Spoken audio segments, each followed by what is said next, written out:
2026 தேர்தல் வருது. இருக்கிறதுலே சிறந்த தலைவர் யாருன்னு நினைக்கிறீங்க? இவங்க வந்தால் கண்டிப்பாக அரசியல் மாற்றம் ஏற்படும்னு யாருன்னு நினைக்கிறீங்க? அதாவது என்னுடைய சஜஷன், என் தனிப்பட்ட சஜஷன் என்னென்னா, அதாவது சீமான் வந்தால் நல்லா இருக்குன்னு நான் நினைக்கிறேன் ப்ரோ. ஆனால் சீமான் ஒருத்தர் வந்தாரா, அவர் என்ன பண்ணுவாரா, எத்தனை இடத்துல மரம் வைக்கலாம், எங்கெங்கே இடத்துல காலியாக இருக்கோ அந்தந்த இடத்துல மரத்தை வச்சு மரத்தை வளர்த்தலாம், எந்தெந்த இடத்துல தண்ணி நம்மளுக்கு தேவையோ அங்கே சேமித்து வைக்கிறது, இந்த மாதிரி ஏரிங்கெல்லாம் வந்து பார்த்திங்கன்னா தூர்வாரி நல்லா பண்ணியிருப்பார் ப்ரோ. அதாவது ஆடு மாடு மேய்க்கிறது வந்து பார்த்திங்கன்னா எல்லாருமே வந்து பார்த்திங்கன்னா அதை தப்பாக நினைக்கிறாங்க. ஒரு மாடு, ஒரு வீட்டில் ஒரு மாடு மட்டும் ஒன்று இருந்ததுன்னா அதனால் எவ்வளோ பெரிய யூஸ் தெரியுங்களா? அதாவது இந்த சிட்டிக்குள்ளே இருக்கிறவங்க எல்லாருமே வந்து பார்த்திங்கன்னா பாக்கெட் பால் வாங்கி தான் யூஸ் பண்ணுவாங்க. யாருமே வந்து பார்த்திங்கன்னா மாட்டுப்பால் வாங்கி இது பண்ண மாட்டாங்க. எனக்கு தெரிஞ்சு வந்து பார்த்திங்கன்னா அந்த எருமையினெல்லாம் அழிஞ்சிருச்சு. இது சரியான சீமானுக்கு வாக்களிக்கிறதுக்கு ஏதாவது ஒரு காரணம் வந்து எல்லா கட்சியில் இருக்கிறவங்க பின்புலத்தோடு வந்தவங்க தான்.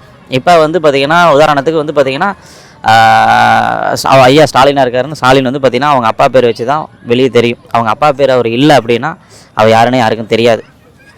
சரிங்களா? இவர் விஜய் வராரா, விஜய் வந்து பார்த்திங்கன்னா அந்த படத்தில் வந்து பார்த்திங்கன்னா பப்ளிசிட்டி வச்சு தான் இப்போ வந்து பார்த்திங்கன்னா எலெக்ஷனுக்கு வராரு. அவர் பப்ளிசிட்டி இல்லைன்னா அவர் ஒரு எலெக்ஷனுக்கு வந்தால் கண்டிப்பாக அவர் யாருன்னே தெரியாது. இதில் வந்து பார்த்திங்கன்னா சீமான் அப்படிங்கிறவர் வந்து பார்த்திங்கன்னா எந்த ஒரு பப்ளிசிட்டி இல்லாமல் வராரு.